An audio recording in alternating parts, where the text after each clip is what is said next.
हैं कि दुन, दुनिया पैदा हो गई होगी, वो अपने आप चल रही होगी, उसको चलाने वाला मतलब सब ऑटो मोड में चल रहा होगा। जब दुनिया की बात आती है तो सारे खामोश हो जाते हैं, ये यकीन करने से इनकार कर देते हैं कि नहीं, इसको कोई चला रहा है। सीधी सी सीधा सा कनेक्शन हम यहाँ पर देखते हैं।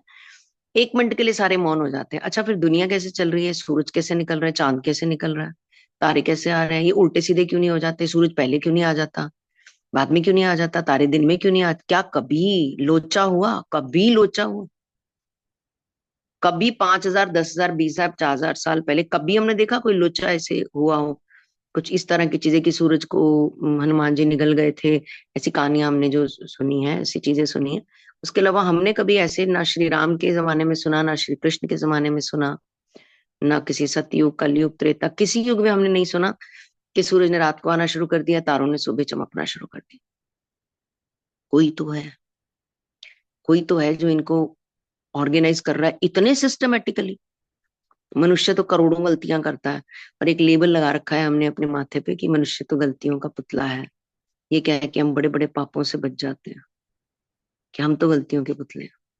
बट वो गलती नहीं करता, प्रकृति गलती नहीं करती, नेचर गलती, कहीं गलती नहीं होती।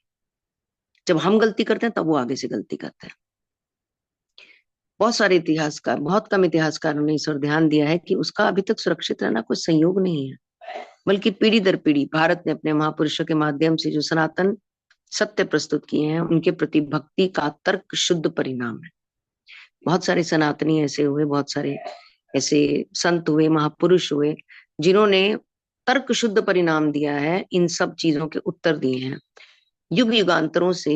वह भी कितने, क्या कोई गवेषक कभी सच सच बता भी पाएगा? कोई बता पाएगा कि कितने कितने महापुरुष हुए, कितने हुए, कितनों ने बताया? क्या कोई बता पाएगा? निरंतर विकारहीन अस्तित्व बनाए रखकर काल की चुनौती का किसी भी देश की अपेक्षा केवल भारत ने ही सर्वोत्तम उत्तर दिया है। सिर्फ भारत में ही इससे संबंधित उत्तर दिए जाते हैं। सनातन से संबंधित, ईश्वर से संबंधित, उस पावर से संबंधित, ताकत से संबंधित, ये उत्तर सिर्फ यही मिलते हैं। बाहर भी जाते हैं तो यहीं से जाते हैं। भगवान है, ये सिर्फ भारत में ही चर्चा होती है, विदेशों में कहीं कोई चर्चा नहीं होती। जापान में, इधर उधर, वो किसी और रूप में उनकी चर्चा करते हैं। पर जिस रूप में इंडिया में चर्चा होती है, भारत में चर्चा होती है, केवल भारत ने ही इसका सर्वोत्तम उत्तर दिया। विस्मृति की गर्त में विलुप्त होने से भारत जो बच गया है, इस प्रकाश में देखें तो बाइबल में दी गई अब्राहम की कहानी को भी नया अर्थ मिल जाता है। बाइबल में कहा गया है कि अब्राहम ने प्रभु से प्रार्थना की कि सोडोम शहर में यदि 10 पुण्य आत्मा भी मिल जाएं तो वे उस शहर को बख्श दें। अगर सोडोम शहर में 10 पुण्य आत्मा ऐसे लोग मिल जाएं, मुझे मौका लगा तो मैं आपको बताऊंगी कि कौन से 26 गुण हैं एक मनुष्य के अंदर जो होने चाहिए तो उसे सार्थक मनुष्य कहा जाता है। कल नेक्स्ट क्लास में शायद इस बारे में मैं आप मतलब हम रीड कर पाए इस बारे में। अब्राहम ने प्रभु से प्रार्थना की कि यदि 10 पुण्य आत्मा भी मिल जाए तो इस शहर को बख्श दे। इस पर प्रभु ने उत्तर दिया, ऐसे 10 लोग भी मिल जाए तो मैं उस शहर को नष्ट नहीं करूंगा। मिट गए कभी भारत के समकालीन रहे शक्तिशाली राष्ट्रों के साम्राज्य जो युद्ध कलाओं में निपुण थे। प्राचीन मिस्र, बेबीलोनिया, यूनान, रोम, जो भारत के जैसे शक्तिशाली राष्ट्रों के समक्ष जो साम्राज्य थे, जो युद्ध कलाओं में निपुण थे, उनके उन्होंने नाम दिए हैं। प्राचीन मिस्र, बेबीलोनिया, यूनान, रोम, ये सब मिट गए। ऐसे 10 लोग भी मिल जाए तो मैं उस शहर को नष्ट नहीं करूंगा। 10 लोग भी मिल जाए, यानी कि 10 पुण्य आत्माएं भी नहीं है, 10 भी नहीं है। प्रभु के उत्तर से स्पष्ट हो जाता है कि कोई भी देश अपनी भौतिक उपलब्धियों के कारण नहीं, बल्कि अपने महापुरुषों के कारण जीवित रहता है। हमें लगता है हम घरों में बैठे हैं तो पता नहीं कितने योगी, कितने महापुरुष, कितने जीव हमारे लिए प्रार्थनाएं कर रहे हैं, इसलिए देश टिका हुआ है। अब इस बात का कोई सामयिक प्रमाण नहीं होता कि हम कहेंगे हाँ इसका ये प्रमाण है, देखो यहाँ पे ये, ऐसा कोई प्रमाण नहीं होता। ऐसा हम एज्यूम करते हैं कि किसी किसी की जिंदगी के लिए बोलते किसी की दुआओं पे टिकी हुई है, किसी किसी की लाइफ किसी की दुआओं पे टिकी हुई है। ऐसे ही भारत देश जो अब तक बचा हुआ है वो महापुरुषों के कारण बचा हुआ है, जिन्होंने अन्न त्यागा हुआ है। अभी कल हम देख रहे थे प्रोग्राम प्रेमानंद जी का आफ्टरनून में, तो उनमें एक व्यक्ति अपने पूरे परिवार के साथ था, योगी थे, और वो 1 साल से जल पर है। वो 1 साल से उन्होंने जल ही पिया है, उन्होंने भोजन किया ही नहीं भोजन। तो प्रेमानंद जी भी हैरान हो रहे थे कि मनुष्य का शरीर तो भोजन पे ही निर्भर होता है, भोजन के बिना शरीर कैसे बच सकता है।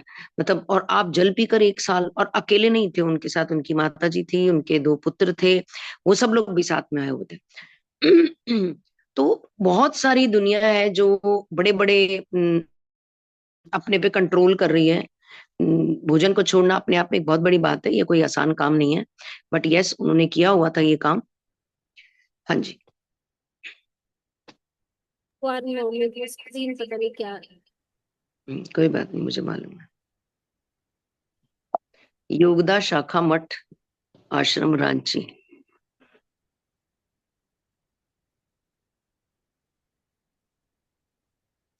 ये रांची में वही आश्रम है जो इस बुक में, जिसके बारे में उन्होंने लिखा था कि जी। उन्होंने एक आश्रम रांची में शुरू किया था, जहां पर ये मेडिटेशन हुआ है कल। संगम ना, हाँ। ये सेम आश्रम है। मेरे को लगता है सेम है, क्योंकि जब मैं नीना मैम के गई थी ना, तब मैम बता रहे थे हम्म। रांची के जो प्रमुख आश्रम है, जहाँ पे ये शुरू हुआ था सारा, वहीं पे हम्म। संगम है। तो यानी ये जो कल प्रोग्राम हुआ है, जिनमें अच्छा। उनकी बेटी काव्या, जो जिसके बिनी ने पिक्चर्स, हम्म। वो भी जी वही जी। बता रही है। तो कुछ और भी थे यहाँ से, अ, दीक्षित जो लोग थे वो भी गए हैं आप चंडीगढ़ से। तो मैम हमें पूछ ओके। रहे थे, बट हम अभी उतने प्रिपेयर भी नहीं है, और अभी थोड़ी सी बच्चों के एग्जाम्स है, तो अभी हम्म। बिजी।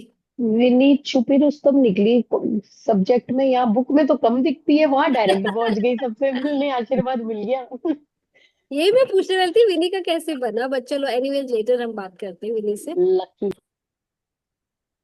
31, ओ सॉरी सॉरी सॉरी, 33, 32। 32 या। ये रहा। जी मोनिका जी। जी। मैं पीछे एक लाइन टेकअप करूं पहले, अगर आपको पढ़नी है वो। हाँ जी। अरे कहाँ गया यार, ये रहा।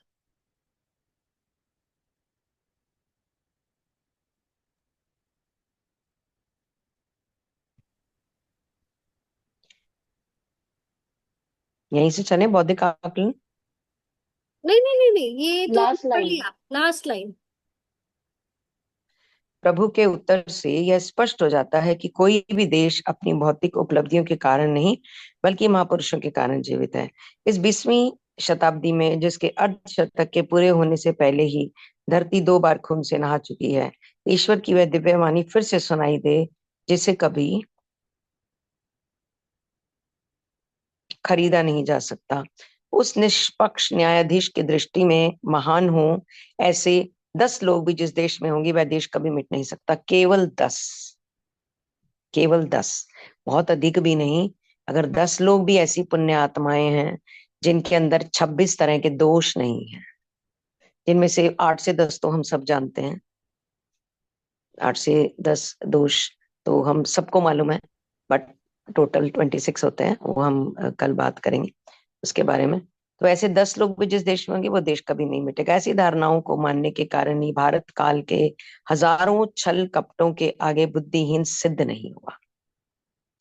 बुद्धिहीन व्यक्ति जितने भी छल कपट उसने कर लिए, जितने भी, ये दोषों में ही आता है, छल कपट करना, झूठ बोलना, ईर्ष्या करना, जलन करना, सामने वाले की हानि देखना, अपना फायदा देखना, ये सारी चीजें जो है ये उसी में ही आती हैं। मांस मदिरा खाना, पर स्त्री की तरफ देखना, ये सारे दोषों में ही आते हैं, जो 26 मेन दोष है। बुद्धिहीन सिद्ध नहीं हुआ। हर शताब्दी में आत्मज्ञानी गुरुओं ने अवतार लेकर उसकी भूमि को पवित्र किया है। ये सारे अवतार ही हैं। महाअवतार बाबा देख लो, लाड़ी महाशय जी को देख लो, ये सारे अवतार और भी बहुत सारे अवतार उसके बाद भी हुए हैं, उससे पहले भी हुए हैं। भारत की भूमि पे विवेकानंद जी हैं, महर्षि दयानंद जी हैं, ये सब अवतार ही हैं। क्योंकि इन्होंने अकेले 4 लोगों को बिठाकर आप 4 दिन बात नहीं कर सकते, इन्होंने हजारों लाखों लोगों की जिंदगी को अपने हिसाब से परिवर्तित कर दिया, मतलब उनका उनका रूपांतरण ही कर दिया उन्होंने। तो ये कोई छोटी बात नहीं है, ये बहुत बड़ी चीज है। और ऐसे एक नहीं, कई भारत में हुए हैं। लाड़ी महाशय और श्री युक्तेश्वर जी जैसे क्राइस्ट सदृश वारचीन योगी आज भी यह उद्घोष कर रहे हैं कि मनुष्य के सुख स्वास्थ्य और राष्ट्र के दीर्घ जीवन के लिए योग का ज्ञान, जो ईश प्राप्ति का विज्ञान है, आवश्यक है। इस योग का ज्ञान सभी को लेना चाहिए। ये ईश्वर प्राप्ति का ज्ञान है, का विज्ञान है। विज्ञान शब्द का उन्होंने इस्तेमाल किया है।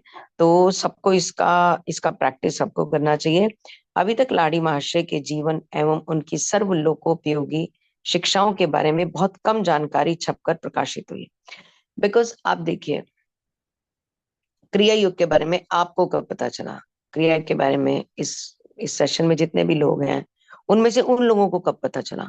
हमें कब पता चला? हम जन्म से दुनिया में आए हुए हैं, कितने साल हो गए हमें दुनिया में आए हुए, और ये तो 1890 से ये सब चीजें चल रही हैं, बट हमें तो पता नहीं चली। यानी कि अभी 140 करोड़ लोगों में से बहुत सारे करोड़ों लोग हैं जिनको अभी भी पता नहीं चली। हमको हाफ सेंचुरी पार करने के बाद पता चली है, और कितने सारे लोग हैं वो दुनिया से ही निकल जाएंगे, उनको पता ही नहीं चलेगी। हमें भी तो नहीं पता चली 50 साल तक। जैसे हमें 50 तक नहीं चली, उनको 100 तक भी नहीं चलेगी, और वो चले जाएंगे। तो एक चीज को फैलने में, लोगों तक पहुंचने में, जानने में, उसका उपयोग करने में, समझने में, फिर उसको एक तार करने में, फिर उससे शरीर को फायदे होने में, ये लंबा प्रोसेस है, बहुत लंबा प्रोसेस है। जब जब सजगता आएगी, जब समय होगा, जब जब प्रक्रिया स्टार्ट होगी, तब ये कार्यक्रम स्टार्ट होगा। तो वो यही कह रहे कि अभी ऐसे नहीं कि हर व्यक्ति को हम कहेंगे कि पता है कि क्रिया योग क्या है। हर व्यक्ति को अभी नहीं पता है कि क्या चीज है, और इसमें समय लगता है। लाड़ी मास्टर जी के जीवन एवं उनकी सर्वलोकोपयोगी शिक्षाओं के बारे में बहुत कम जानकारी छपकर प्रकाशित हुई है। जैसे उन्होंने ये भी कह दिया था ना कि कोई संस्था नहीं बनेगी, या कोई ऐसे इसका प्रचार नहीं करेगा, या उन्होंने कोई गुरु नहीं बनाया था। ये भी एक रीजन था। 3 दशकों से मैं भारत, अमेरिका और यूरोप में मोक्षदायक योग के संदेश में गहरी और सच्ची रुचि देख रहा हूँ। अतः लाड़ी मास्टर के लिखित जीवन वृतांत की, जैसे कि उन्होंने भविष्यवाणी भी की थी, पाश्चात्य जगत में तीव्र आवश्यकता है, जहां महान योगियों के जीवन के बारे में लोगों को कम जानकारी है। अब उन्होंने पाश्चात्य ही क्यों चुना? उन्होंने भारत क्यों नहीं चुना? ऐसे ही इस्कॉन ने पाश्चात्य ही क्यों चुना, भारत क्यों नहीं चुना? ये अपने आप में एक बहुत बड़ा प्रश्न है। अब जवाब ये दिया जाता है कि यहाँ पर तो और भी बहुत लोग थे जो इस चीज को समझाने वाले थे, बट वहां कोई भी नहीं था। वहां पे स्पेस ज्यादा था, वहां पे लोग ज्यादा थे जिनको इस चीज की जरूरत थी।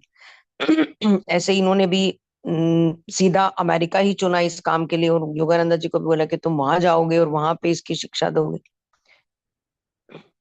ऐसा हुआ, यहाँ भी ऐसा ही हुआ।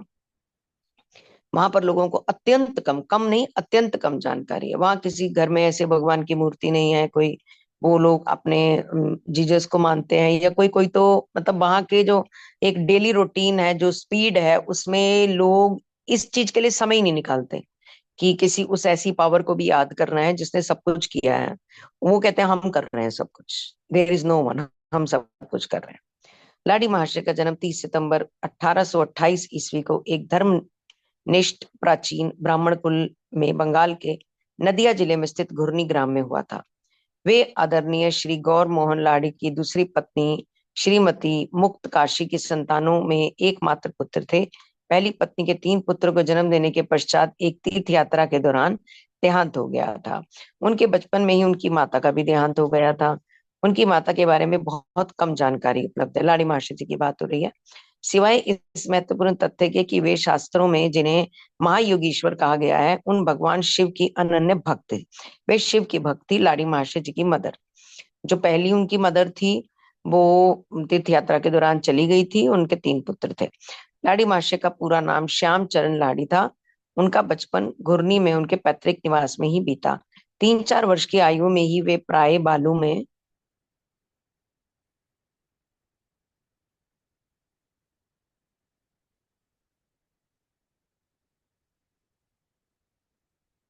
केवल सिर बाहर और अन्य सारा शरीर बालू के अंदर रखते हुए एक विशिष्ट योगा आसन में बैठे दिखाई देते थे, केवल 3-4 साल की उम्र में।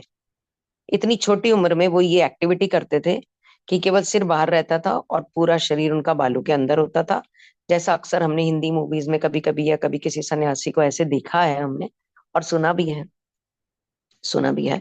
पर एक कोई ऐसी आयुर्वेदिक प्रक्रिया भी होती है जिसमें शरीर को बालू के अंदर डाल देते हैं और नेक बाहर रखते हैं, शरीर के सिस्टम को ठीक करने के लिए। ऐसी प्रक्रिया भी है।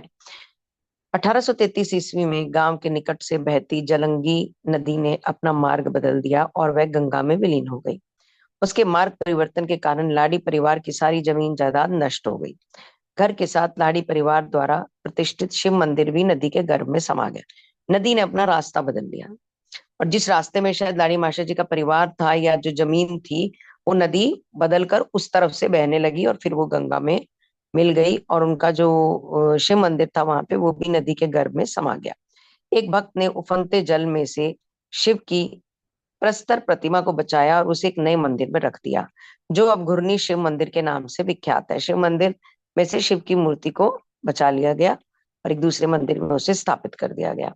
श्री गौर मोहन लाड़ी घुर्नी को छोड़कर सपरिवार काशी में जा बसे। वहां उन्होंने शीघ्र ही एक शिव मंदिर की स्थापना की। वैदिक धर्म के अनुसार रोज पूजा पाठ, दान धर्म, शास्त्र अध्ययन आदि उनके घर में होता था।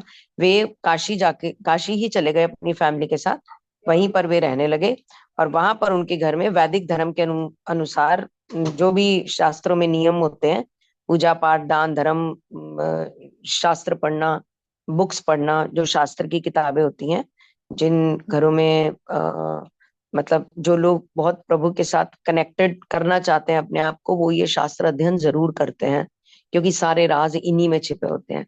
अगर आप सबकी आज्ञा होगी तो लास्ट के 10 मिनट्स में 45 से हम 8 o'clock तक हम एक चर्चा कर सकते हैं 15 मिनट की, अगर आप सबका आदेश होगा तो, इसी शास्त्र अध्ययन के ही एक बहुत बड़े सत्य के ऊपर।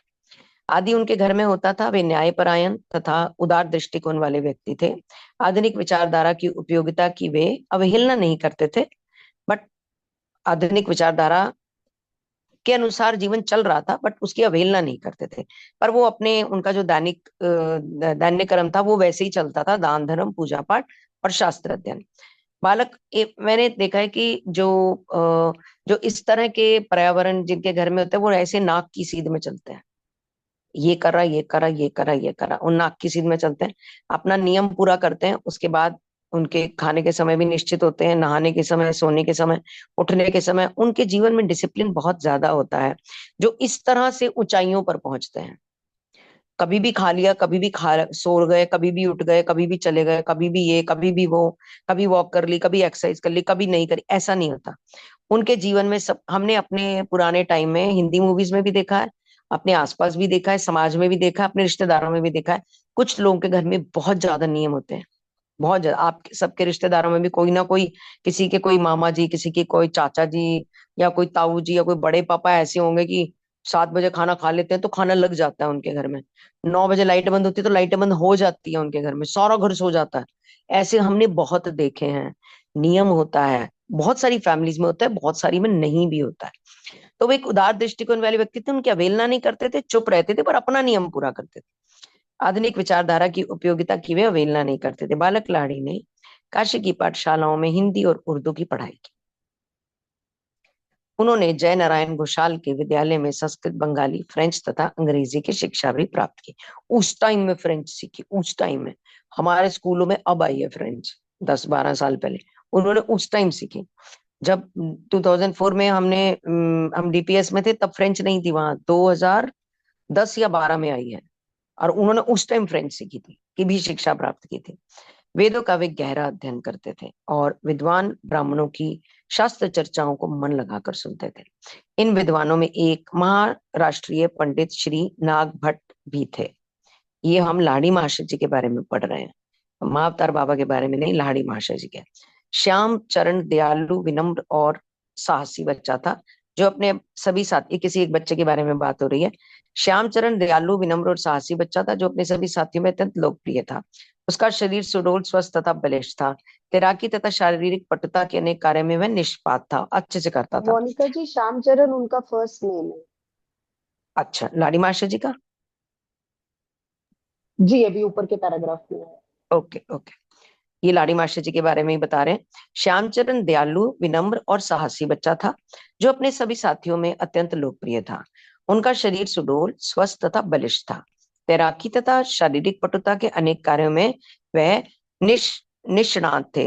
यानी कि कुछ लोगों के पास जो जिनके पास कुछ ऐसी पावर्स होती हैं, जैसे बचपन से ही उन्होंने उनके बारे में बताया, वे बालू में पूरे शरीर को डाल के सिर बाहर निकाल के बैठ जाते थे। तो उनके पास वो काफी चीजों में बैलेंस्ड होते हैं। उनके अंदर काफी चीजें ऐसी होती है जो परमात्मा की तरफ से ऑलरेडी उनको ब्लेसिंग्स मिली होती हैं। एक आम व्यक्ति को उस पर काम करना होता है, पर उनके पास वो पहले से ही होती है। सन 1846 में श्री देव नारायण सन्याल की सुपुत्री काशीमणि के साथ श्यामचरण लाहिड़ी का विवाह हुआ। काशीमणि देवी एक आदर्श भारतीय गृहिणी थी, जो अपने गृह कर्तव्यों का और अतिथि सेवा का दरिद्र नारायण सेवा के अपने ग्रस्त धर्म का प्रसन्नता पूर्वक पालन करती थी। इस विवाह युति ने 3 कौड़ी और 2 कौड़ी नाम के 2 सन्मत पुत्रों का तथा 2 पुत्रियों का जन्म हुआ। इस विवाह युति से, इन दोनों के विवाह से 3 कौड़ी और 2 कौड़ी नाम के 2 सन्मत पुत्रों का तथा 2 पुत्रियों का जन्म हुआ। 1851 में 23 वर्ष की आयु में लाड़ी महाशय ब्रिटिश सरकार के मिलिट्री इंजीनियरिंग विभाग में लेखापाल के पद पर नियुक्त हुए। तो एक सामान्य जीवन चल रहा है अभी। अपने सेवा काल में अनेक बार उनकी पदोन्नति हुई। इस प्रकार न केवल ईश्वर की आंखों में ही वे सिद्ध पुरुष थे, बल्कि इस छोटे से मानवीय नाटक में भी, नाटक ही चल रहा है, सब नाटक कर रहे हैं इस टाइम, जिसमें वे एक साधारण ऑफिस कर्मचारी की भूमिका अदा कर रहे थे, उन्होंने सफलता प्राप्त की। नाटक में एक हीरो एक विलन स्टेज के ऊपर एक दूसरे के खून के प्यासे होते हैं, और 20 बाय 20 का स्टेज होता है, 20 बाय 20 फुट का स्टेज, जिसके ऊपर वो एक दूसरे के खून के प्यासे होते हैं। माँ, हीरो की माँ हीरो पे इतना प्यार लुटाती है, छोटा भाई बड़ा भाई सब पात्र प्ले कर रहे होते हैं। जैसे ही वो 20 बाय 20 फुट के उससे नीचे आते हैं, या 20 बाय 50 फुट की स्क्रीन से नीचे आते हैं, तो वो इकट्ठे बैठकर अपना हंसी मजाक कर रहे होते हैं, एक दूसरे से छेड़छाड़ कर रहे होते हैं, इकट्ठे बैठ के चाय पी रहे होते हैं। वो तब कहीं उनको देखकर लगता नहीं कि ये अभी इतने खून के प्यासे हो रहे थे एक दूसरे के, क्योंकि वो रोल प्ले कर रहे थे उस 20 बाय 20 फुट के स्टेज पर। जैसे ही वो स्टेज से नीचे उतरे तो वो एक सोल थी नॉर्मल, उन्होंने अपना किरदार छोड़ दिया था। ऐसे ही आ, हमें ये किताबें बताती हैं कि हम सब एक अभिनय कर रहे हैं। अलग अलग परिस्थिति में हम अलग अलग अभिनय करते हैं। कभी हम माता बन जाते हैं, कभी हम पिता बन जाते हैं, कभी हम दोस्त बन जाते हैं, कभी हम पड़ोसी बन जाते हैं। तो हम अलग अलग रूप प्ले करते हैं। तो ये समझना है कि हम यहाँ रोल प्ले कर रहे हैं, हमें उस रोल प्ले के साथ अटैच नहीं हो जाना है, हमें डिटैच होकर अपनी ड्यूटी पूरी करनी है। मेरा मेरा मेरा कर कर हमें चीजों के पीछे नहीं भागना है। यही चीज वो यहाँ पर इसी चीज को वो बताना चाह रहे हैं कि वो जो भी काम करते थे वो अच्छे से करते थे। मानवीय नाटक में भी उन्होंने एक साधारण कर्मचारी की, ऑफिस कर्मचारी की भूमिका अदा की, और उसमें भी सफलता प्राप्त की। मिलिट्री इंजीनियरिंग विभाग ने भिन्न भिन्न समय पर गाजीपुर, मिर्जापुर, नैनीताल, दानपुर, वाराणसी में उनका ट्रांसफर किया। पिता की मृत्यु के बाद युवा लाड़ी महाशय ने पूरे परिवार का सारा दायित्व अपने ऊपर ले लिया। परिवार के लिए उन्होंने काशी में भीड़ भाड़ से दूर गरुड़ेश्वर मोहल्ले में एक घर खरीद लिया। लाडी मास्टर के जीवन के 33वें वर्ष में उस उद्देश्य की पूर्ति हुई जिसके लिए उन्होंने इस धरा पर पुनः जन्म लिया था। बहुत सारे केसेस में हम देखते हैं जन्म से वो एक सामान्य जीवन जीते हैं, बट धीरे धीरे धीरे धीरे जीवन की परिस्थितियां, अलग अलग इवेंट्स उनकी लाइफ में आते हैं, अलग अलग लोग उनकी लाइफ में आते हैं, परिस्थितियां बदलती जाती हैं, परिवेश बदलते जाते हैं। और एक पर्सन जो, जैसे हम वाल्मीकि जी के बारे में देखते हैं, जैसे हम अंगुलीमार के बारे में देखते हैं, हम तुलसीदास जी के बारे में देखते हैं, मतलब सब लोगों ने जब स्टार्टिंग में वो पैदा हुए, उन्होंने जीवन जिया, नॉर्मल तरीके से विवाह किया, बच्चे भी पैदा किए, और उसके बाद अचानक से उनके जीवन की परिस्थितियां ऐसी बदली कि पूरी जीवन धारा ही बदल गई। यहाँ भी अब इन्होंने जन्म लिया, काशी में आए, नदी में परिवार घर जमीन जायदाद के ऊपर चैलेंज आ गया, तो एक काशी में आए, शिव मंदिर बनाया, अपना पूजा पाठ का नियम रखते थे, इंजीनियरिंग डिपार्टमेंट में जॉब की, फिर ट्रांसफर होती रही, फिर पिताजी चले गए, फिर परिवार की जिम्मेवारी संभाल ली, और फिर 33वें साल की आयु में अब देखो उनका जीवन कौन सी दिशा की तरफ जा रहा है, कि जिसके लिए उन्होंने इस धरा पर जन्म लिया है, अब वो प्रकाश उनके जीवन में आने वाला है। अब वो क्या चीज है? हिमालय में रानीखेत के पास उनकी मुलाकात अपने महान गुरु बाबा जी से हुई। उनके महान गुरु बाबा जी से हुई हिमालय में रानीखेत के पास, और उन्हें क्रिया योग की दीक्षा मिली 33 साल की उम्र, उससे पहले नहीं, 33 साल की उम्र। जी मैम।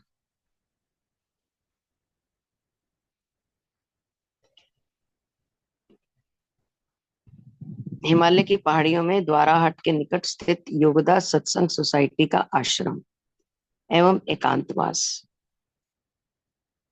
पास की पहाड़ियों में ही गुफा है जहां महाअवतार बाबा जी ने कुछ समय के लिए निवास किया था, और जहां सन 1861 में उन्होंने लाड़ी महाशय को क्रिया योग की दीक्षा प्रदान करते हुए आधुनिक जगत के लिए इस विलुप्त प्राचीन आध्यात्मिक विज्ञान का पुनरुद्धार किया था।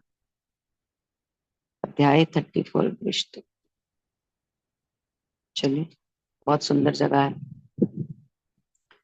वह पवित्र घटना केवल लाड़ी महाशय के साथ ही नहीं घटी, बल्कि पूरी मानव जाति के लिए अत्यंत पवित्र क्षण था, क्योंकि लाड़ी महाशय जी के माध्यम से अब ये आगे इसका विस्तार होने वाला था।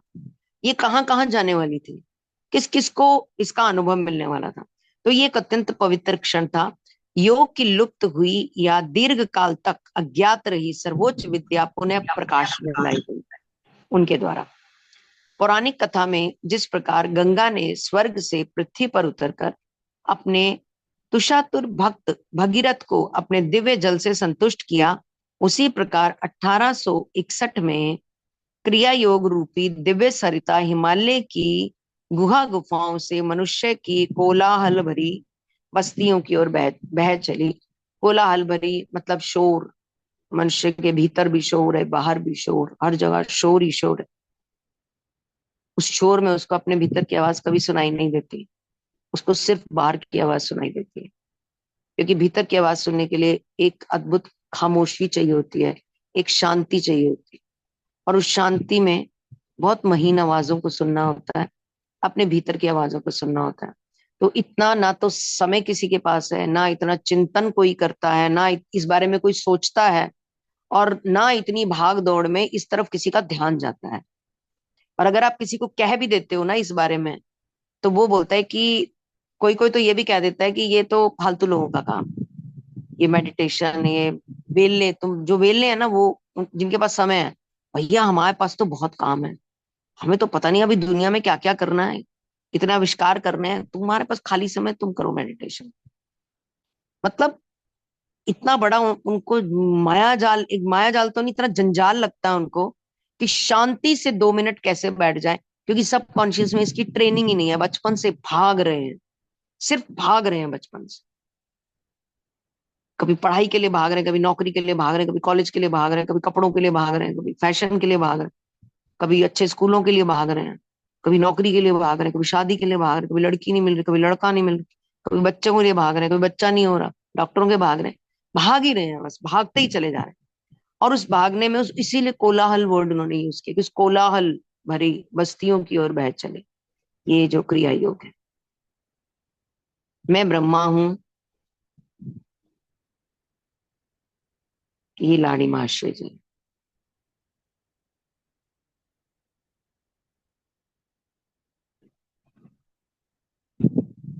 ये दिस नया चैप्टर। जी, विद दिस वी एंड 32। अगर समय है तो मुझे लगता है मोनिका जी हम 33 टेकअप कर लें, वी हैव टाइम। अगर आपके पास समय है, नहीं तो आई कैन आस्क शीतल, क्योंकि 20 मिनट पड़े हैं अपने पास। अगर आपको अभी आज है 8 बजे तक। सॉरी। आज है 8 बजे तक। ओह गुड, फिर वी कैन गो हेड। ठीक है। All right, thank you. प्रकरण 33, आधुनिक भारत के महाअवतार बाबा जी। अब हम महाअवतार बाबा जी के बारे में बताएंगे, वो आज हमें। जी, बद्रीनाथ के आसपास के उत्तरी हिमालय के पहाड़ आज भी लाड़ी महाशय जी के गुरु बाबा जी की जीवंत उपस्थिति से पावन हो रहे हैं। बद्रीनाथ के आसपास के उत्तरी हिमालय के पहाड़ आज भी लाड़ी महाशय जी के गुरु बाबा जी की जीवंत उपस्थिति से पावन हो रहे हैं। जन संसर्ग से दूर निर्जन प्रदेश में रहने वाले ये महागुरु शताब्दियों से, शायद सहस्ताब्दियों से अपने स्थूल शरीर में वास कर रहे हैं। मृत्युंजय बाबा जी एक अवतार हैं। इस संस्कृत शब्द का अर्थ है नीचे उतरना। यह अव अर्थात नीचे और त्रि अर्थात तरन शब्दों से बना है। हिंदू शास्त्रों में अवतार शब्द का प्रयोग ईश्वरत्व का स्थूल शरीर में अवतरण के अर्थ में होता है, कि जो ईश्वर है वो स्थूल शरीर के अंदर प्रवेश करते हैं। इस बारे में भी हम चर्चा करेंगे कि हमारे 3 तरह के शरीर होते हैं, उसके बारे में भी हम करेंगे चर्चा, अभी नहीं बट हम करेंगे। ईश्वर तत्व का, ईश्वरीय तत्व स्थूल शरीर में अवतरण की, उसमें अवतार होना, ईश्वरीय तत्व का एक मनुष्य के शरीर में अवतार होना। बाबा जी की आध्यात्मिक अवस्था मानवीय आंकलन शक्ति से परे है। मतलब मनुष्य जितना आंकलन कर सकता है, जितना कैलकुलेटिव हो सकता है किसी भी चीज के लिए, या जितने उसके दिमाग की सीमा होती है कि एक असामान्य व्यक्ति किस दूर तक सोच सकता है, वो बोलते हैं कि बाबा जी की जो आध्यात्मिक अवस्था थी वो मानवीय आंकलन शक्ति से परे थी, यानी कि बहुत ज्यादा थी। महाअवतार बाबा जी के बारे में ही शायद हम बात कर रहे हैं इस चैप्टर में। श्री युक्तेश्वर जी ने एक दिन मुझे बताया, मनुष्यों की अल्प बुद्धि को उनकी परात्पर अवस्था का ज्ञान कभी नहीं हो सकता। वो उनको परात्पर अवस्था वो उनको नहीं जान सकते। मनुष्य की बुद्धि अल्प होती है, बहुत छोटी बुद्धि होती है मनुष्य की, वो ज्यादा ऊंची उड़ान नहीं भर सकता, और एक सामान्य मनुष्य उनकी अवस्था को कभी नहीं जान सकता। इस अवतार के ये योग श्रेय की केवल हम कल्पना करने का प्रयास, अगर हम कल्पना करें तो भी वो व्यर्थ है, यह पूर्णतः कल्पनातीत है, हमारी कल्पना से परे है। यानी कि जो उनकी आध्यात्मिक गहनता थी वो एक मनुष्य की अल्प बुद्धि की सोच से बहुत ज्यादा आगे थी। और अगर वो सोचता भी है उसके बारे में तो मनुष्य के लिए वो व्यर्थ है, वो उसका अंदाजा भी नहीं लगा सकता। मतलब इतनी गहराई उनकी आध्यात्मिक अवस्था में थी। उपनिषदों में आध्यात्मिक उन्नति की प्रत्येक अवस्था का सूक्ष्म अति सूक्ष्म वर्गीकरण किया गया है, उपनिषदों में किया गया है, जो हमने कभी नहीं पढ़े। हमने कभी नहीं पढ़े। हम सबने भारतीय शास्त्र कभी नहीं पढ़े। हमने सब्जेक्ट की किताबें सबने पढ़ी हुई हैं, पर शास्त्र हमने कभी नहीं पढ़े। वो बोर भी होते हैं, वो उबाऊ भी होते हैं, और जो हम कर रहे हैं वो कहते हैं ये सब मत करो। जिस तरह से हम जी रहे हैं वो कहते हैं ऐसे मत जियो। जो हमारे काम करने का तरीका है वो बोलते गलत है। जो हमारे सोचने का तरीका है वो भी कहते हैं भाई गलत सोच रहे हो। तो क्यों पढ़े हम? ऐसे तो जीना मुश्किल हो जाएगा। तो इसलिए ऐसे करते पढ़ते ही नहीं है। पढ़ के सुधरे ऐसा नहीं सोचेंगे, हम पढ़ते ही नहीं है। पढ़ लिया तो वहम आ जाएगा, फिर कहाँ मुश्किल हो जाएगा, परिवार के बीच में कहाँ मैनेजमेंट करना मुश्किल हो जाएगा। ऐसा सोच के हम उपनिषदों को पढ़ते ही नहीं है, अपनी आध्यात्मिक किताबों को पढ़ते ही नहीं है। हम उनसे दूर भागते हैं, हम कहते हैं कन्नी काटते हैं। हमें पता है उनके बीच में कुछ तो जादू है, पर हम कन्नी काटते हैं उससे। इसीलिए ताकि हमारी जो एक नॉर्मल जिंदगी चले, जिसको हम नॉर्मल कह रहे हैं, जो एक्चुअली में एबनॉर्मल, ये एक्चुअली में एबनॉर्मल है। जब हम पढ़ेंगे ना इनको तब हमें पता चलेगा कि ये सब एबनॉर्मल। हमारे उठने का समय, सोने का, आज हम डॉक्टर के पास गए मम्मा को लेकर, तो डॉक्टर ने बोला आप शाम का खाना 6 बजे के बाद नहीं खाओगे। अगर आपको खाना है तो फिर मेरे पास मत आओ। ये बार बार पर्ची कटा के डॉक्टर के पास जाना है, पर्ची कटा के डॉक्टर, कोई फायदा नहीं है। शाम का खाना 6 बजे खाना है तो खाना है। उठना है सुबह 7 बजे, नाश्ता कर लो, तभी तो 6 बजे तक शाम का खाना खाओगे ना। 6 से 6 की विंडो में रहोगे तो सबसे स्वस्थ रहोगे। मैंने डॉक्टर से पूछा डॉक्टर साहब आप भी ऐसे खाते हो? बोले मैं मैक्सिमम टाइम यही कोशिश करता हूँ। ये लिखा हुआ है वहां पर। अब ये हमें सूट नहीं करेगा ना। कौन 6 बजे खाना खाएगा? हम तो 11-12 बजे खाना है, पार्टी चलती है हमारी तो 1-2 बजे तक, 4 बजे तक भी चलती है। तो हम तो बेवकूफ बन जाएंगे 6 बजे खाना खा के, तो बड़ा मुश्किल हो जाएगा। तो बड़ा मुश्किल, इसलिए हम उपनिषद नहीं पढ़ते, इसलिए हम शास्त्र नहीं पढ़ते। उपनिषदों में आध्यात्मिक उन्नति की प्रत्येक अवस्था का, उसमें सारी मेथोडोलॉजी लिखी हुई है, कैसे परमात्मा को पाया जा सकता है और क्या क्या तरीके हैं। पता है हमें, पर हम नहीं पढ़ेंगे क्योंकि हमारी जीवन अवस्था बदलनी पड़ेगी हमको। सूक्ष्म अति सूक्ष्म वर्गीकरण किया गया है। सिद्ध पुरुष जीवन मुक्त अवस्था, जीवित अवस्था में मुक्ति लाभ, मतलब जीवित रहकर भी कैसे मुक्त हो सकते हो, आजाद हो सकते हो, बंधनों से बाहर हो सकते हो। मनुष्य को ना ये बहुत ज्यादा डर लगता है कि मैंने किताबें पढ़ी ना, तो किताबों में लिखा है कि परिवार छोड़ दो। सबसे पहला भय, माँ भी अपने बच्चे को नहीं पढ़ने देती, दादी अपने बेटे को नहीं पढ़ने देती, पिता भी नहीं पढ़ने देता कि ये पढ़ी तो कहीं वैरागी ना हो जाए, कहीं ये वैराग ना ले ले, कहीं ये घर छोड़ के ना चला जाए। उनको ऐसा भय रहता है, इसलिए वो इनको नहीं पढ़ने देते, जबकि इनमें ऐसा नहीं लिखा हुआ है। ये बोलते हैं कि अपने जो जीवन, नॉर्मल जीवन तुम जी रहे हो, ग्रस्त जीवन जी रहे हो, उसको सिद्धांतों से कैसे जीना है, ये लिखा हुआ है इन किताबों में। आगे बढ़ने पर परामुक्त अवस्था, संपूर्ण मुक्त मृत्यु पर विजय। मुक्त मृत्यु पर विजय कैसे पानी है? मृत्यु, किसी ने भी शरीर छोड़ना है तो मृत्यु के भय से नहीं छोड़ना कि मर जाऊंगा। मृत्यु को एक विजय पताका की तरह मृत्यु का आवाहन करना है कि जब जब जब आयु आएगी, जब शरीर छोड़ना होगा, तो उसका विजय की तरह आवाहन करना है, उसका एक एक वीर व्यक्ति की तरह, ना कि उसे भयभीत होना है कि अब ये शरीर छोड़ना पड़ेगा। जब शरीर में जीकर जीवन जीते हैं तो मृत्यु का भय रहता है। जब आत्मा के स्तर पर जीवन जीते हैं और प्रभु के साथ कनेक्ट होकर जीवन जीते हैं तो मृत्यु का भय नहीं होता है। ये हमारे शास्त्रों में लिखा हुआ है। में प्रवेश करता है परामुक्त पुरुष माया के नागपाश। माया, कलियुग के अंदर माया एक नागपाश की तरह है जो चारों तरफ से लपेट लेती है एक इंसान को, चारों तरफ से। इसलिए इसको माया नगरी कहा जाता है, धरती को माया नगरी कहा जाता है कि नागपाश और जन्म मरण के चक्र से पूर्णतः मुक्त हो चुका होता है। जो पर मुक्त, परामुक्त पुरुष होता है, वो माया के बंधन में, उसको कितनी भी अशरफियां दे दो, वो एक राजा ने ना एक साधु को पलंग दिया, पलंग दिया, हीरे जवाहरात से जड़ा हुआ। साधु ऐसे ही यात्रा करते करते उनके द्वार के आगे आ गए, तो उन्होंने हीरों से जड़ा पलंग दे दिया। तो उन्होंने वो पलंग, उनके जो शिष्य थे उनको बोला इस पलंग को उठाओ और ले जाकर वहां पे जो उनके राजा के शहर में जो नदी थी, उसने नदी में फेंक दिया। तो राजा बोला कि मैंने तुझे सोने का पलंग दिया, तूने नदी में फेंक दिया, क्योंकि वो माया मुक्त होते हैं, हीरे मोती जड़े हुए थे, तुम देख भी रहे थे, तुमने नदी में फेंक दिया। और राजा बड़ा क्रोधित हो गया। तो साधु ने अपने शिष्य को बुलाया और शिष्य को बोला कि जाओ पलंग निकाल लो। शिष्य नदी में कूदे, 1 पलंग, 2 पलंग, 3 पलंग, 4 पलंग, 10 पलंग निकाल लिए, राजा के सामने रख दिए। बोला चल जा एंजॉय कर। यानी कि वो इतना सिद्ध पुरुष थे, इतने सिद्ध पुरुष थे कि उन्होंने, राजा एक पर रोया तो उन्होंने 10 पलंग उनको निकाल के दे दिए कि तू प्रसन्न रह। यानी कि वो भीतर से प्रभु की उनके ऊपर इतनी कृपा हो जाती है कि जिसको कहते हैं ना, माया के पाश में तो नहीं आते पर वो मायावादी बन जाते हैं, वो खेल कर सकते हैं।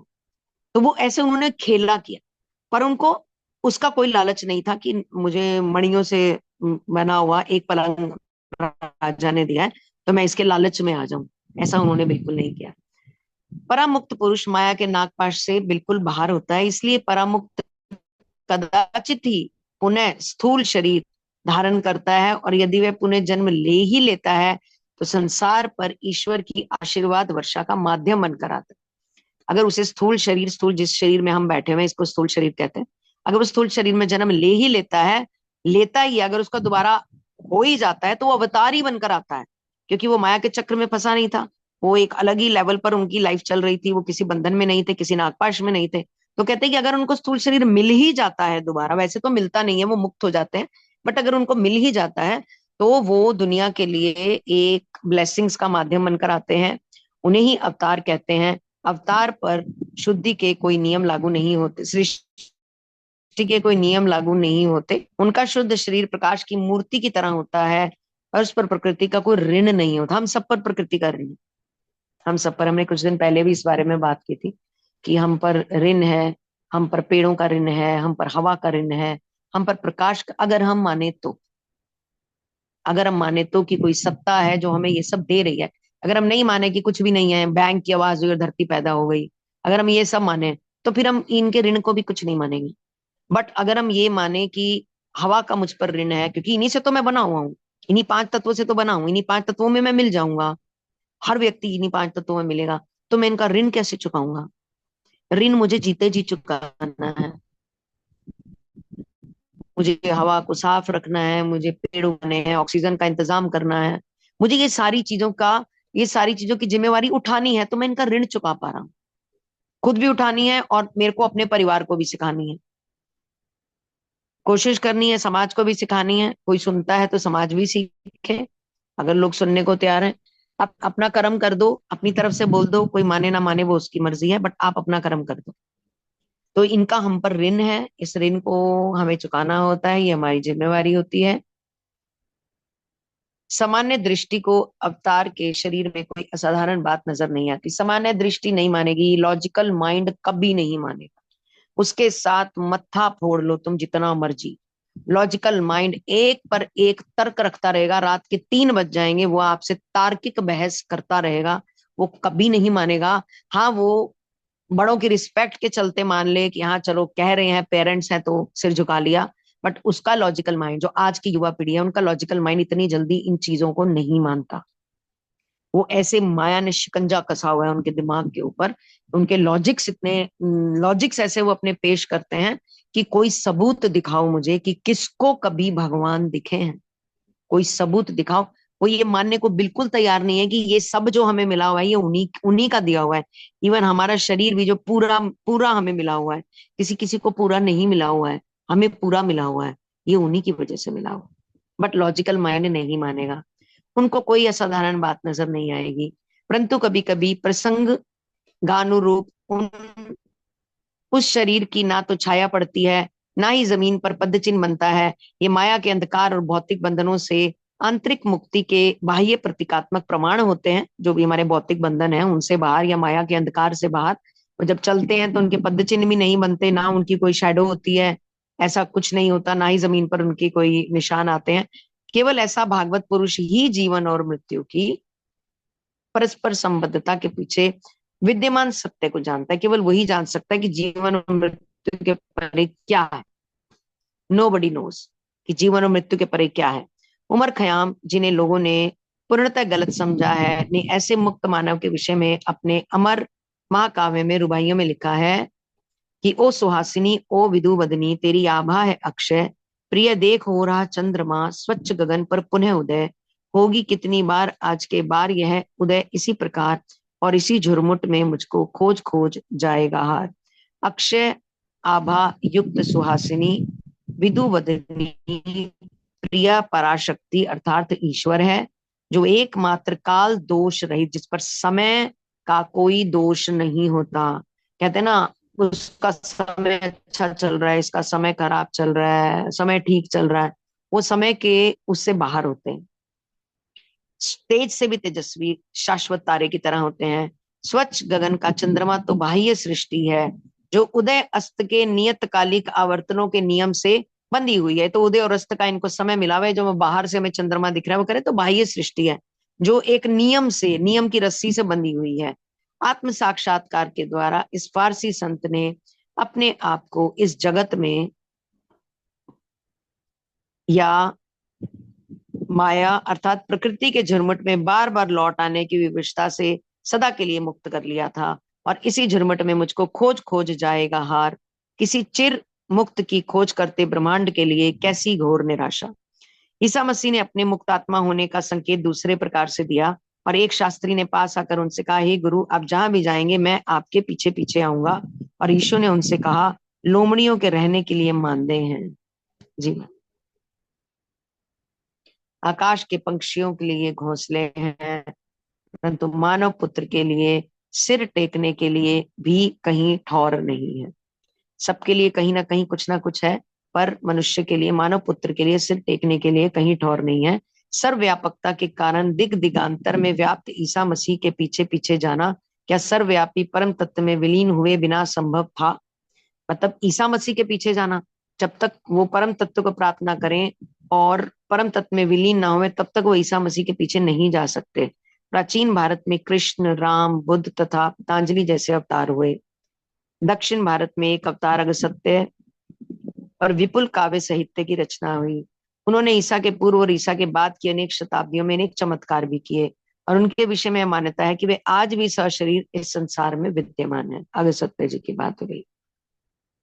भारत में बाबा जी का कार्य रहा है, जिन विशेष कार्यों के लिए अवतार इस जगत में आते हैं, उन कार्यों की पूर्ति में उनकी सहायता करना। भारत में बाबा जी का कार्य रहा है, महाअवतार बाबा जी की बात हो रही है, जिन विशेष कार्यों के लिए अवतार इस जगत में आते हैं, उन कार्यों की पूर्ति में उनकी सहायता करना। इस प्रकार शास्त्रीय वर्गीकरण के अनुसार वे एक महाअवतार हैं। उन्होंने स्वयं बताया है कि संन्यास आश्रम के पुनर्संगठक एवं आदित्य तत्वज्ञानी जगत गुरु आदि शंकराचार्य तथा सुप्रसिद्ध मध्य युगीन संत कबीर को उन्होंने योग दीक्षा दी थी। 19वीं शताब्दी के उनके मुख्य शिष्य, जैसा कि हम जानते हैं, लाड़ी महर्षि थे, जिन्होंने 19वीं शताब्दी में जिन्होंने लुप्त क्रिया योग विद्या का पुनरुद्धार किया। क्रिया योग की बात कर रहे हैं। बाबा जी सदा ईसा मसीह के संपर्क में रहते हैं। वे दोनों मिलकर जगत के उद्धार के स्पंदन भेजते रहते हैं, और इस युग के लिए मोक्ष प्रदायिनी आध्यात्मिक विधि भी उन्होंने तैयार की है। एक शरीर में रहने वाले और दूसरे शरीर के बिना रहने वाले इन दो पूर्ण ज्ञानी महागुरुओं का कार्य है राष्ट्रों को युद्ध, आपस में लड़ाई, धार्मिक भेदभाव, भौतिकवाद की पलटवार, आघात करने वाली बुराइयां त्यागने के लिए प्रेरित करना। बाबा जी आधुनिक युग की त्यागने के लिए उन्होंने ये नहीं कहा कि इनके बिना कोई कलयुग में जन्म ले सकता है। हम सब अगर कलयुग में आए तो ये 26 दोषों के साथ आए, ये हमें साथ में मिले, हमारे सॉफ्टवेयर में डाले गए, क्योंकि हम कलयुग में आए, हम सतयुग में नहीं आए, हम कलयुग में आए, तो ये हमारे सॉफ्टवेयर में डाले गए। अगर हमने अच्छी प्रक्रियाएं नहीं की, अच्छा नहीं सोचा, अच्छे लोगों के साथ नहीं रहे, अच्छी कम्युनिटी में नहीं रहे, अच्छी किताबें नहीं पढ़ी, अच्छा ज्ञान नहीं लिया, तो बाय डिफॉल्ट हमारे दोष जो हैं वो सतह पर आ जाएंगे, वो ऊपर तिरने लग जाएंगे, और वो हम पे हावी हो जाएंगे, और वो हमें ओवर पार कर लेंगे, और फिर हम उनकी माननी शुरू कर देंगे, क्योंकि हमें इन दोषों के साथ पैदा किया। उन्होंने बोला इनको त्याग कर, त्याग कर, मतलब उनके पास हैं और उनको इन्हें त्यागना पड़ेगा, इनको त्यागना पड़ेगा। एक शरीर में रहने वाले दूसरे बिना, और पलटकर आघात करने वाली बुराइयों को त्यागने के लिए प्रेरित करना। बाबा जी आधुनिक युग की प्रवृत्तियों से विशेषतः पाश्चात्य संस्कृति के प्रभाव, उनकी जटिलताओं से पूर्णतः अवगत है। बस अभी इतना ही करेंगे। अभी जैसे हम बच्चों के अंदर भी देखते हैं, बच्चों के अंदर मोनिका जी जी बस ये लास्ट लाइन कंप्लीट करके पैराग्राफ आ, कंप्लीट हो जाएगा। मैं 1 मिनट पीछे से टेकअप करती हूँ दोबारा। अच्छा, हम्म जटिलताओं, विशेषतः पाश्चात्य संस्कृति के प्रभाव और उसकी जटिलताओं से पूर्णतः अवगत हैं, और पूर्व बाबा जी आधुनिक जगत की प्रवृत्तियों से अवगत हैं, और पूर्व तथा पश्चिम दोनों में समान रूप से योग के आत्म द्वारा ज्ञान का प्रसार करने की आवश्यकता का उन्हें भान है। उन्हें लग रहा है कि इसकी नीड है, मुझे पूर्व में और पश्चिम में इस क्रिया योग को का विस्तार। इसमें क्वेश्चन मैं यहाँ पर एक चीज बोल रही थी कि हम अपने घर में भी देखते हैं, कई बार बच्चों में देखते हैं, कई बार घर के अन्य लोगों में भी देखते हैं, हम स्वयं भी उसी का एक हिस्सा है।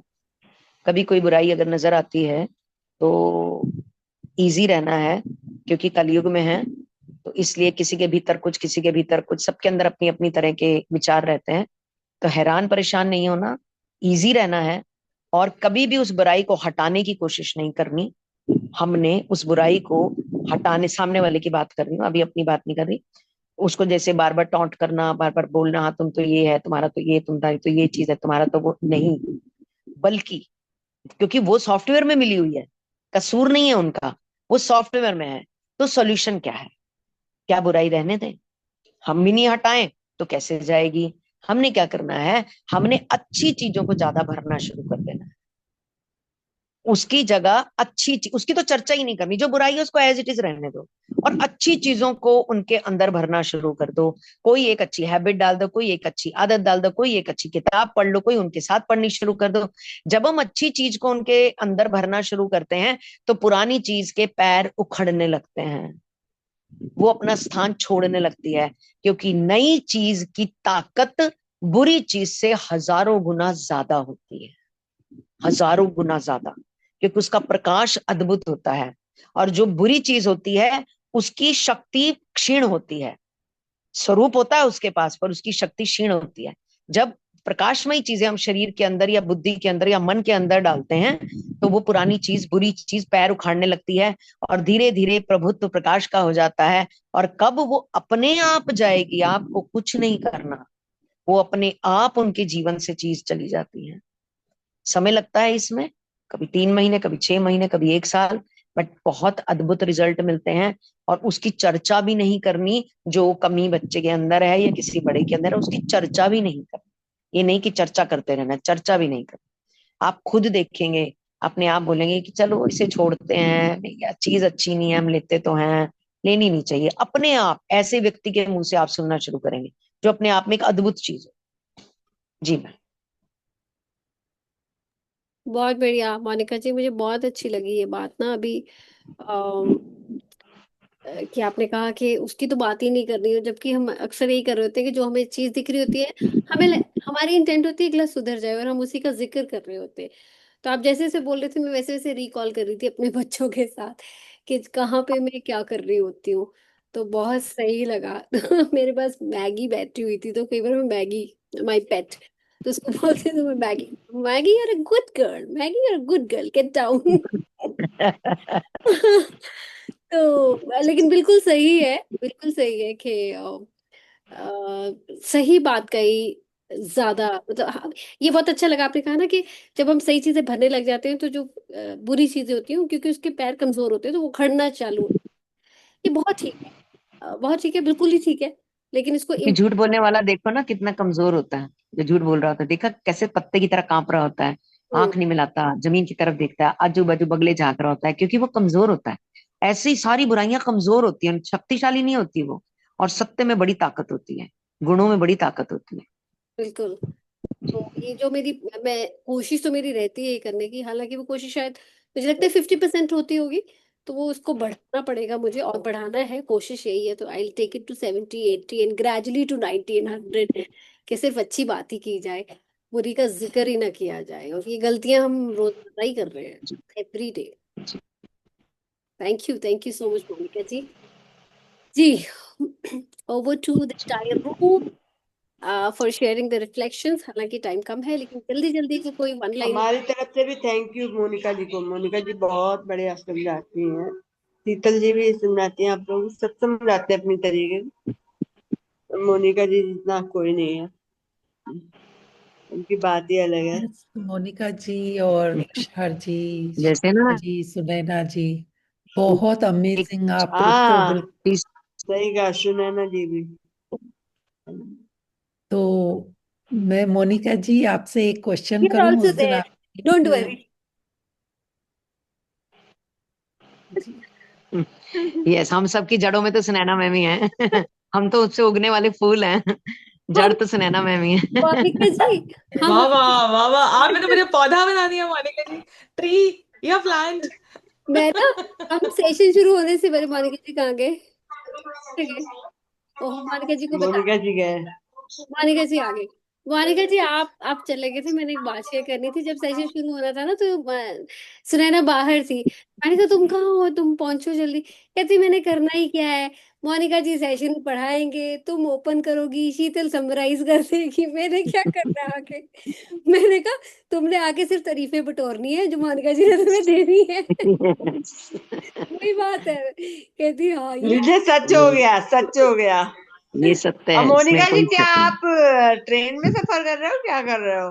अरे नहीं नहीं, मैं घर पे हूँ, घर ये पे ही जिंदगी का सफर कर रही है, जिंदगी का सफर कर रही है तो। अज्ञात। जिंदगी का सफर तो हम सब कर रहे हैं, वन टू ऑल। हूँ। जैसे हमने एक चीज सुनी थी ना कि एक लेडी 42 इयर्स की हो गई, और उनकी मम्मी बहुत अच्छी कुक थी, और वो नेशनल लेवल की चैंपियन थी, बेटी जो थी।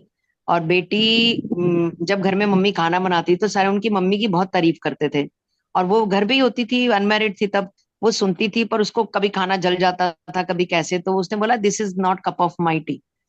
तो उसने खाने बनाने में कोई इंटरेस्ट नहीं लिया, और जिंदगी भर उसके अंदर ये राग रहा कि मैं अच्छा खाना नहीं बनाती, I am not a good cook.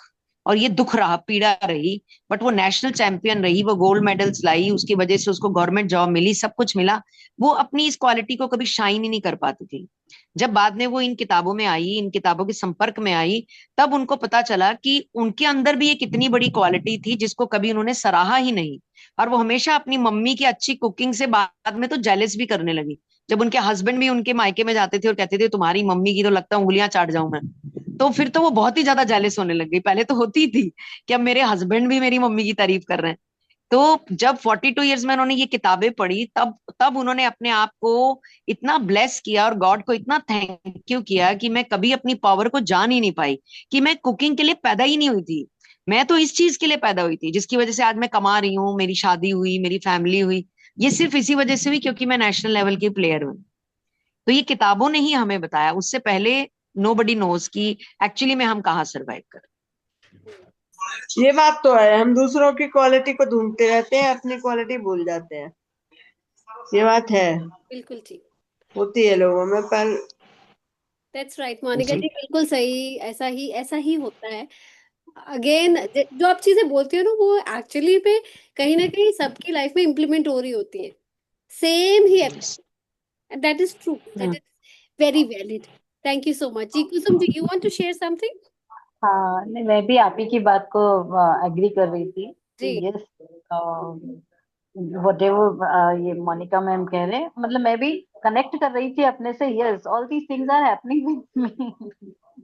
या okay, thank you we Monika try ji to and find everyone. Validation. हाँ, हम दूसरों की नजर से वैलिडेशन ढूंढते रहते हैं।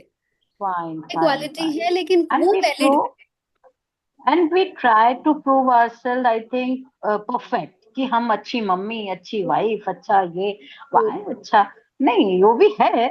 मुझे लगता है टाइम के अकॉर्डिंग सब चीजें आती रहती है एंड सब चलता रहता है। हाँ, thank that's you right. Very very much for you. Lighting us. हाँ, thank you so much Kusum ji for sharing. जी, doctor Sheetal, you want to share something before we wind up? Because you always have जी, important. आज Always empathy by saying doctor. So, Dr. या good evening everyone. बहुत सारी चीजें चल रही थी दिमाग में मेरे, और मोनिका जी की बातें ना काफी कुछ रिफ्लेक्शंस के लिए मजबूर कर देती हैं। दो बातें तो मुझे बुक में भी बहुत अच्छी लगी आज। पिछले चैप्टर में जब ये बात आई कि 10 ऐसे महापुरुष ढूंढ लो तो उस देश की सुरक्षा हो जाए, वो बच जाए किसी भी किस्म की डिवाइन, जो जो कह सकते हैं ना, इंटरवेंशन से, नेगेटिव इंटरवेंशन।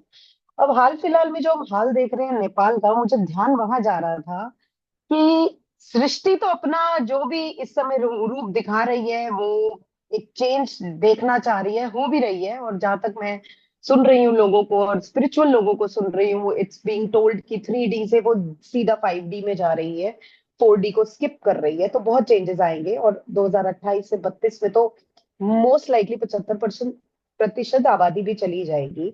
वो लोग रहेंगे 25%, या उनकी आने वाली जो भी पुश्ते होंगे उस समय, जो स्पिरिचुअली एलिवेट हो रहे होंगे। ऐसा भी मतलब आया है सुनने में। अब जब नेपाल को देखते हैं, माता ये सीता शायद ये वहीं से सत्य ही है है, और हम सोचते हैं, शीतल, ये बिल्कुल सत्य है जो तुम हाँ, बोल रहे हो, मैं ये कई बिल्कुल चीजें सुनती रहती हूँ ना, वहां सही से बात आपको है। थोड़ा सा डाउनलोड दे रही हूँ। तो जो स्पिरिचुअली मैंने भी एलिवेटेड कल ही होंगे। सुनी है ये 3D 5D वाली बात। प्लीज। अच्छा, ओके, या तो मुझे ये लगता मैंने है भी कि से अभी जैसा भी देश है, बार बार कोई ना नेगेटिव बोलने वाले लोग बोलते हैं कि आस पड़ोस को देखो, एक श्रीलंका, बांग्लादेश, नेपाल सबके साथ हो रहा है। बस लगता है पड़ोसी के मतलब कंपैरिजन में देखा जाए तो इंडिया पाकिस्तान का नंबर है अगला, अगर उनकी पार्लियामेंट पे खतरा, या सुप्रीम कोर्ट पे इस तरह का जन सैलाब आएगा, करेगा करेगा। मैं ये सोचती हूँ कि चीजें नई उगाने के लिए पुरानी अप्रूट होनी जरूरी है। शायद प्रकृति इसलिए इतनी विकराल हो रखी है, जब तक गलत लोगों को हटाया नहीं जाएगा, सही लोगों की स्थापना भी नहीं होगी। ये एक चीज आ रही है। दूसरा, मैं एक और पॉडकास्ट किसी का सुन रही थी, वेरी डिवाइन लेडी, और वो बता रही थी कि हिमालयस में ऐसी कई जगहें हैं जो दिखाई देना या ढूंढ पाना भी मुश्किल है। I don't know if I talked about it in this group, but I was telling it to somebody. अगर मैं रिपीट कर रही हूँ तो मुझे रोक देना, I don't want to take time. But China की जो यहाँ अटैक हुआ था 1962 में, वो लद्दाख में हुआ था। Did I talk about it? Not here. तो उन्होंने लद्दाख में क्यों किया? वो तो पहाड़ी, ये सब पहाड़ पहाड़ माउंटेन्स है, वहां से क्या मिल जाता उन्हें? एक्चुअली चाइना इंडिया से स्पिरिचुअली बहुत आगे है, कोई माने या ना माने, दे स्पिरिचुअली वेरी अपलिफ्टेड। अब उनको पता है कि हिमालयस में एक 21 किलोमीटर की लंबी एक गुफा कह लो, टनल कह लो, जो कह लो, एक ऐसा रास्ता है जहां एक पोर्टल है, एक द्वार है यूनिवर्सल ट्रैवल का या पैरेलल यूनिवर्सेस में जाने का। उन लोगों को वहां पहुंचना था पर वो नहीं ढूंढ पाए और उनको तो मुंह की खानी पड़ी। But then you know this lady was telling about certain people जो अवतार या सेजेस कह लो, जो फिजिकल बॉडी में, जैसे आप कहते हैं ना, महाअवतार बाबा जी के बारे में जब बात आई, चैप्टर आया, बोला कि वो फिजिकल फॉर्म में मिलेनियम मतलब कितने ही सालों से हैं, क्यों नहीं दिखाई दे रहे? क्योंकि वो एक बिल्कुल ट्रांसपेरेंट बॉडी फॉर्म में आ जाते हैं। और ट्रांसपेरेंट मीन्स कांच की तरह, आप देख ही नहीं पाओगे उनके आर पार। आज वो लाइन आई ना, उनकी शैडो बनती है ना उनके पद चिन्ह पड़ते हैं, वो लोग इतने स्पिरिचुअली इवॉल्व होते हैं।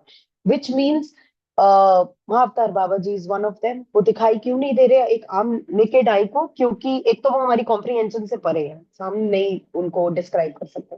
दूसरा, वो शायद उसी ट्रांसपेरेंट फॉर्म में है जिस फॉर्म के बारे में ये पॉडकास्ट में बताया जा रहा था। और ये भी बताया था कि मून पे भले ही आप जितने मर्जी अपने रोवर्स उतार दो, जो कर लो, आप ढूंढने जाओ, आपको लोग नहीं मिलेंगे, क्योंकि वो मून की सतह पे नहीं रहते, वो मून की सरफेस के अंदर रहते हैं। और वो भी इस तरह के ट्रांसपेरेंट लोग हैं, हमसे छोटे कद के हैं, उनका जीवन वहां चल रहा है, साइंस वहां तक पहुंच ही नहीं पाई है। तो अभी सृष्टि में जानने के लिए बहुत कुछ है, यूनिवर्स की बहुत सारी मिस्ट्रीज है, हमें कुछ नहीं पता। हम बहुत ही अभी नौसिखिए हैं, हम नर्सरी में हैं। ये किताब खत्म भी हो जाएगी तो भी हमें लगता है हम शायद शुरुआत ही कर पाएंगे। There is so much that I could recall today and there is so much to learn from छोटे छोटे इनपुट्स जो मोनिका जी दे रहे हैं। सो या I can go on and on, but time हो गया। Thank you for giving me a chance. Thank you so much, Sheetal, for giving so much of information, which is really helpful, which I didn't know, and I'm sure औरों को भी कुछ चीजें इसमें से नहीं पता होंगी. Quite an interesting thing, I think, for every one of us to know. और ये बड़ा नया था मेरे लिए. 2028 से 32 तक 75% चली जाएगी is too much. That's Maybe it's kind of a world war situation, but Sheetal yeah, जी, आई थिंक वो प्रलय, बलबीर सोहेल earthquake, आंटी आपने सुना होगा, वो पांचों बोलती है। तत्व एक्चुअली वो होंगे। पांचों तत्व, अग्नि, वायु, आकाश, धरती, मतलब earthquakes, landslides, tornadoes, everything and the wars of course. Sorry Alka ji, मैं ये मिस कर मैंने गई, भी आप आज कुछ कह रहे शीतल जी के मुंह से सुना। मैं शीतल जी दो को हजार कह रही हूँ, अट्ठाईस वो तो कल आने बातें ही मैंने वाला भी है सुनी है एक पॉडकास्ट में। बलबीर सोहेल एक लेडी आंटी हैं, वो मैं बहुत उन्हीं का कुछ बता रही बताती है। हूँ, अब वो उन्हीं की बात 5D कर रही हूँ। तो मैं बहुत सुनती हूँ उनको, कर्मों हाँ, का आईना पे भी बहुत बोलती हैं वो। मैंने उन्हीं के और बारे में कोट 2025 से किया 28 आज। बोला था, मैं बड़ी डर गई थी, वो उन्होंने बताया, मैं एक हफ्ता पहले सुना था मैंने उनका। 25 नहीं, 28 से 32 में हाँ काफी शायद। पॉपुलेशन कम होगी। और उस समय आपको ये भी आभास नहीं होगा कि आप न्यू अर्थ पे शिफ्ट हो रहे हो। एक this earth will blast, this earth will go away, the new earth will start. और आपको वो ट्रांजिशन पता ही नहीं चलेगा। जो लोग वो भी स्पिरिचुअली कह रही थी इवॉल्व टाइम होंगे भी, उनको पता ही एक नहीं घंटे चलेगा का वो न्यू अर्थ पे आ गए हैं। एक घंटे का टाइम भी 40 मिनट का रह जाएगा नहीं नहीं, जब वो से। तो अभी हो गया है। वो आपने सही सुना है, वो अभी हो गया। हमें क्यों लग रहा है साल जल्दी जल्दी बीत रहे हैं? क्योंकि जो 24 घंटे की घड़ी है, हर घंटा 60 मिनट की बजाय एक्चुअल यूनिवर्स में वो 40 मिनट का रह गया है। तो पता नहीं चलता कि फास्ट फास्ट साल खत्म कैसे हो रहा है। घड़ी में 24 घंटे की सुई अपनी स्पीड से ही जा रही है, बट आपका साल का जो आभास है ना, वो फास्ट फॉरवर्ड मोड का हो गया है। तो things are changing at a very you know unimaginable fast level, में। आप ग्रुप मिस्टीरियस में हाँ, शेयर लेवल। दिन थोड़ा कीजिएगा तेजी से गुजर पॉडकास्ट। रहे हैं, तो बात सही है। Sheetal, दिन थोड़ा तेजी से share गुजर रहे हैं, the, इसमें तो yeah, कोई if you दो राय can, नहीं है। if you can share the यहाँ same तो इसका podcast चार्जर नहीं link. है।